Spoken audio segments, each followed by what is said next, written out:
They called me a whore. They called me a sinner. They erased me as his apostle, but they could not erase my blood. Every cover-up leaves a trace. Every lie creates a shadow. And in the shadow of the greatest story ever told, there is a woman. A woman slandered, diminished, and written out of history. Not by accident, but by design. For 2,000 years, she has been cast as the weeping sinner, the repentant prostitute who found grace at the feet of a savior, the scarlet woman, a sinner forgiven, a background character, a moral lesson, and above all, to silence. This is the version of Mary Magdalene the church sold to the world, a narrative designed to diminish, to shame. But because she was authoritative? But what if that image was deliberately constructed? But what did she really know? What if Mary Magdalene was not erased because she was immoral? Lies a much more dangerous truth. And what if the most dangerous thing about her was not who she was? Mary is not a prostitute. Beneath the layers of ecclesiastical propaganda, in the suppressed gospels found in the Egyptian sands, wasn't Paul, she is the apostle to the apostles. She is the one who understood the secret teachings better than any man. A legacy erased by centuries of dogma? What if the most important figure in early Christianity wasn't Peter? Rewritten and buried wasn't even the institutional church, but Mary Magdalene. What if she carried a secret bloodline? This is the story of how Mary Magdalene was silenced, but a partner. Not because of truth, but because of power. Tonight, we follow the trail the Inquisition couldn't burn. We examine the evidence that Mary Magdalene wasn't just a follower, a wife, and the mother of a bloodline the church has spent centuries trying to erase. This is the secret bloodline. Mary Magdalene. Say the name. What image comes to mind? A prostitute? A penitent sinner, washing Jesus' feet with her tears? The reformed, weeping woman at the empty tomb? This is the official portrait, and it is a deliberate, theological forgery. Let's begin with something uncontested. In the canonical Gospels, Mary Magdalene appears as a devoted follower of Jesus. She is present at the crucifixion. In John's Gospel, it is Mary who encounters the risen Christ before anyone else. Yet history remembers her not as the apostle to the apostles, but as a prostitute. She is also the first witness to the resurrection. Not Peter, not John, not any of the 12. When the male disciples flee, she remains. Mary Magdalene. Jesus tells her, "Go to my brothers and say to them, I am ascending to my Father and your Father, to my God and your God." She is, by the plain text, the apostle to the apostles, the first Christian evangelist. So how did she become a whore? Where did the prostitute label come from? You won't find it in the Bible. The conflation is one of history's most successful slanders. Nowhere in the 4 canonical Gospels is Mary Magdalene identified as a prostitute. Nowhere. The answer lies not in the 1st century, but in the 6th. In 591 AD, Pope Gregory the Great delivered a landmark sermon. In it, he deliberately conflated 3 separate women in the Gospels into one single sinful figure: Mary Magdalene, Mary of Bethany, and the anonymous sinner of Luke. They were all the same women. Ask the uncomfortable question: why sexualize Mary Magdalene? Because sexual shame is a powerful eraser. A woman remembered for her sexuality is not remembered for her authority. And a church built on male hierarchy could not tolerate a foundational female teacher, especially not one who might challenge apostolic succession. Luke 8 verses 1-3 introduces her as one of the women who followed Jesus, and had been healed of evil spirits and infirmities. Specifically, from whom 7 demons had gone out. She is a patron, providing for Jesus' ministry out of her own means. A woman of some independence and resource. With one decree, the leader of the church performed a historical character assassination. Why? Because the church was becoming a patriarchal power structure. They couldn't have a woman as the primary witness to the resurrection. They needed her to be a fallen woman, beholden to male authority for her salvation. Think about the strategic genius and the misogyny of this move. The most important female figure, the first witness to the resurrection, is transformed into the archetypal penitent sinner. Her authority is instantly neutered. Her leadership is recast as gratefulness for forgiveness. Her theological insight is buried under the weight of her own imagined sexual sin. Why? Because a female apostle is a problem. But a reformed prostitute? She can be venerated, pitted, and safely ignored. This was not a mistake. It was doctrinal damage control. To find the real Mary Magdalene, we must return to the buried evidence. In the Nag Hammadi Library and other early codices, we find texts where Mary isn't a side character. She is the central, contested, and supreme disciple. Let's begin with the Gospel of Mary.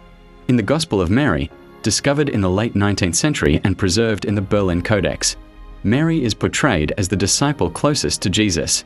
She receives secret teachings. She comforts the apostles. She challenges Peter's authority. The dynamic is reversed. Peter is jealous. He asks, "Did the Savior really speak with a woman without our knowledge?" Now we turn to the texts that did not survive canonization. In the Gospel of Mary, discovered in fragments in the late 19th century, Mary is not a silent follower. She is a teacher. She comforts the disciples, explains Jesus' teachings, and possesses insight the others do not. Peter challenges her authority. In this text, after the resurrection, the frightened male disciples ask Mary to comfort them by sharing the private teachings Jesus gave her. She describes a vision of the soul's ascent past hostile cosmic powers. Classic Gnostic theology. But the reaction is explosive. Peter said to Mary, "Sister, we know that the Savior loved you more than the rest of the women. Tell us the words of the Savior which you remember, which you know, but we do not." After she teaches them, the male disciples rebel. Gospel of Mary 9:1-5 says, "Andrew answered and said to the brothers, 'Say what you think concerning what she said. For I do not believe that the Savior said this. For certainly these teachings are strange ideas.' Peter answered and spoke concerning these things. He questioned them about the Savior. Did he, then, speak with a woman in private without our knowing? Are we to turn around and all listen to her? Did he prefer her to us?" Read that again. Did he prefer her to us? This isn't just jealousy. This is a power struggle recorded in the 1st century. Peter's objection isn't theological first, it's gendered. Authority itself is at stake. Can a woman be the primary vessel for the Savior's most advanced teaching? Levi defends her, saying, "The Savior loved her more than us." This wasn't just a crush. In Gnostic terms, Mary was the kononos, the companion. This term in the original Greek specifically denotes a partner, often a spouse. She is the bearer of hidden knowledge. She is the one entrusted with revelation. The Gnostic tradition elevates Mary as the true successor to Jesus, a spiritual heir whose authority rivaled the apostles. In the ancient world, a woman's testimony was considered legally unreliable. Yet the gospel narratives preserve Mary as the primary witness anyway. Why? Because the tradition was too strong to erase entirely. But it could be reframed. Later church leaders would insist this moment proved humility. But earlier Christians saw something else. They saw authority. And authority, especially female authority, is never neutral. Why was Mary erased? Because her presence threatened the patriarchal order. A woman as leader, a woman as teacher, a woman as the closest companion of Jesus. This was intolerable to a church built on male hierarchy. The conflict deepens in the Gospel of Philip.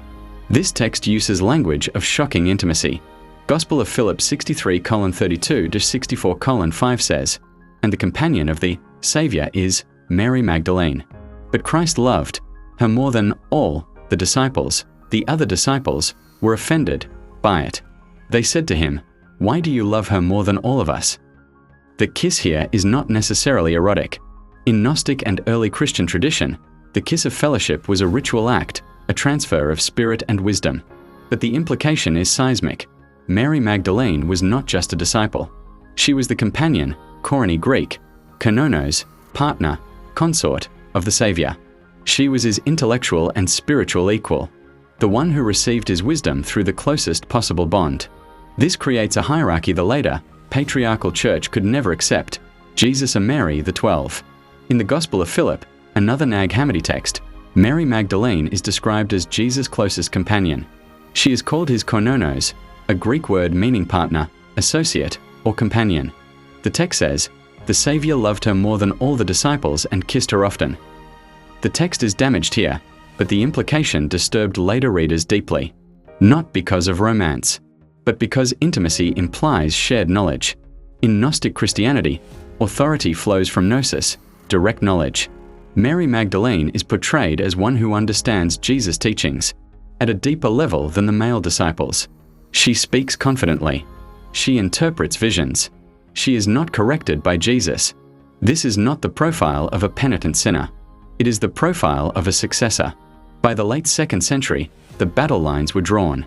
The proto-Orthodox faction, led by bishops insisting on apostolic succession, through Peter and the 12, saw the Magdalene legacy as an existential threat. The most vocal opponent was, again, Irenaeus of Lyons. In his crusade against Gnostic groups like the Valentinians, he specifically attacked their reverence for Mary Magdalene as a recipient of secret teachings. To Irenaeus, true teaching flowed only through the public, male lineage of bishops from the 12 apostles. Later, St. Augustine would cement the theological rationale. He argued that the female witness to the resurrection was intended by God precisely because a woman's testimony was legally invalid in Roman courts. Thus, the miracle had to be believed on faith, not on credible evidence. In this brilliant, backhanded move, Mary's central role is preserved in doctrine, only to be used as proof of the irrationality of faith, stripping her of any real authority. Is it possible the wedding at Cana was Jesus' own wedding? So, the pattern of erasure is a 3-stage process. 1st century, texts show Mary as a leading apostle and companion, causing conflict. 2nd to 4th centuries, church fathers attack these traditions as heresy, solidifying a male-only line of authority. 6th century, Pope Gregory completes the smear, transforming her from apostle to prostitute in the public imagination. The historical Mary, a leader, a theologian, a partner, was assassinated by character. Her memory was imprisoned in the image of the weeping penitent. But what if the cover-up went deeper than her reputation? What if it was about her womb? We now enter the most controversial terrain. From the buried texts, a question screams to be asked. If Mary Magdalene was the companion of Jesus, in the fullest, most literal sense, what would be the ultimate secret? What would be the most dangerous thing to the architects of a celibate, spiritual kingdom? A child. To understand the forbidden Christ, we must understand the culture he lived in. Jesus was a Jewish rabbi. In the 1st century, for a Jewish man of his age and status to be unmarried was almost unheard of. It would have been a scandal, a violation of the first commandment of the Torah, be fruitful and multiply. If Jesus had been celibate, his critics would have used it against him. They didn't. Why? Because his marriage was likely common knowledge, a detail so mundane to the locals that it didn't require constant mention, until the later church decided that sex was sinful and their God needed to be pure. Look at the wedding at Cana. Jesus' mother, Mary, is in charge of the wine. Jesus is performing miracles for the guests. In a traditional Jewish wedding of the time, the responsibility for providing wine fell solely on the groom. Is it possible the wedding at Cana was Jesus' own wedding? Was Mary Magdalene the bride whose name was scrubbed from the record to preserve the myth of the celibate Savior? According to deep-seated traditions in Provence, France, a boat arrived on the shores of Marseille shortly after the crucifixion. On that boat were Mary Magdalene, Lazarus, and a young girl named Sarah. Why would Mary flee? If she carried the Holy Grail, not a cup, but the royal blood of the house of David, she was the greatest threat to both Rome and the burgeoning church in Jerusalem. She was carrying the heirs to the throne. Across Europe, we find the mysterious Black Madonnas. These statues are often found in places with strong links to Mary Magdalene. Scholars argue these aren't icons of the Virgin Mary, but of the Magdalene and her daughter, Sarah. The black refers to the Shulamite of the Song of Solomon, the bride of the king. The term Holy Grail comes from the Old French sangreal. When split differently, it becomes sangreal, royal blood. For centuries, a legend has persisted that the Merovingian kings of France were the descendants of this union between Jesus and Mary. These kings were known as thaumaturges, healers who possessed a divine right that seemed to bypass the authority of the Pope. I am not saying the Da Vinci Code is history, but Dan Brown didn't invent this idea from thin air.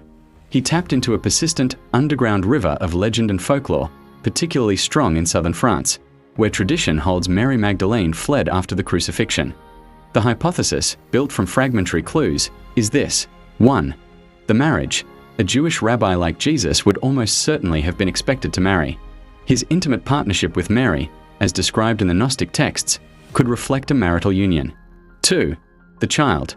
The sangreal or Holy Grail of medieval legend, some argue, is a corruption of sangreal, royal blood.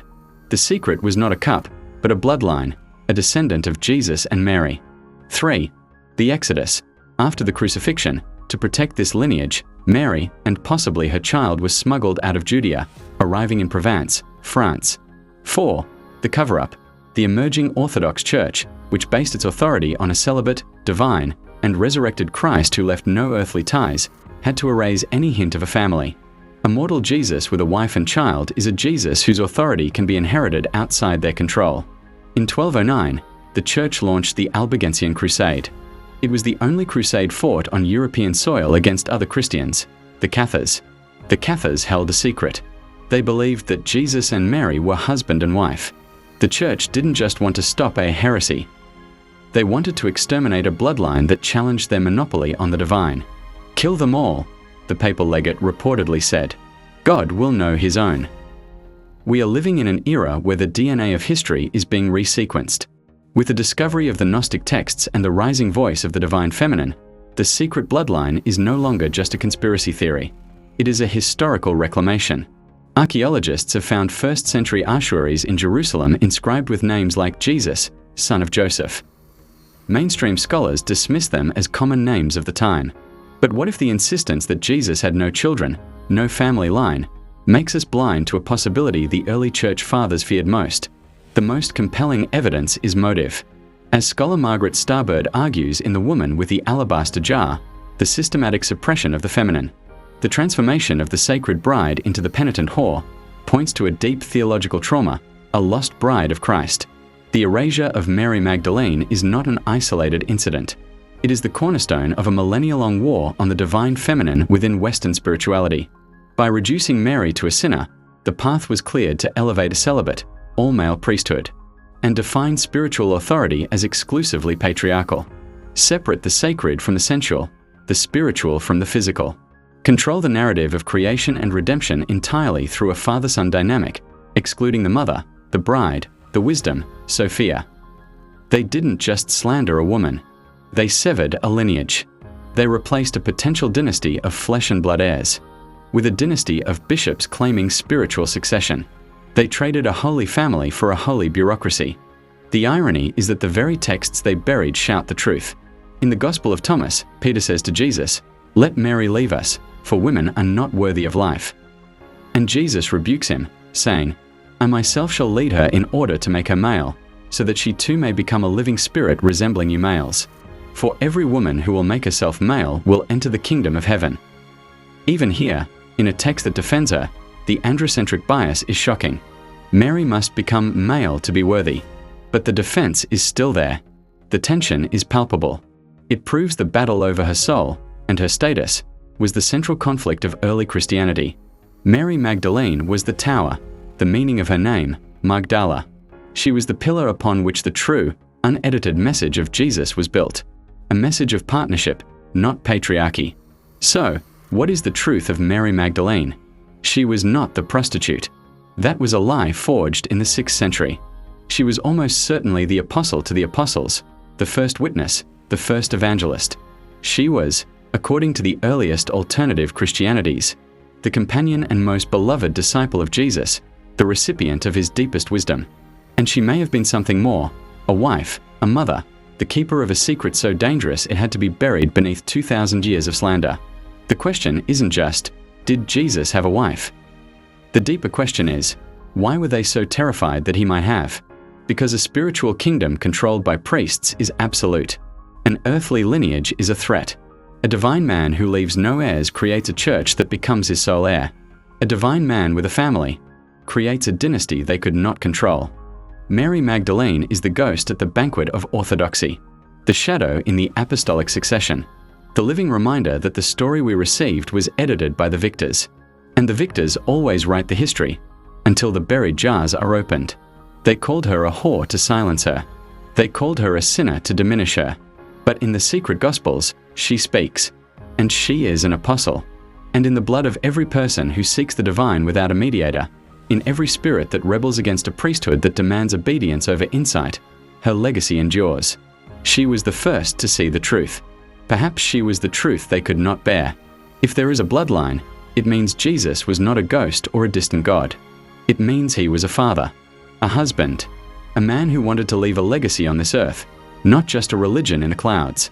Does the idea of a human Jesus with a family make him more or less divine to you? Does it threaten your faith, or does it finally make sense of a story that has been edited for too long? Tell me in the comments, is the Holy Grail a cup or a bloodline? Next time, we will go to the very end. We examine the evidence that the world's religions are all leading to a single, final deception. Subscribe. The veil is almost gone.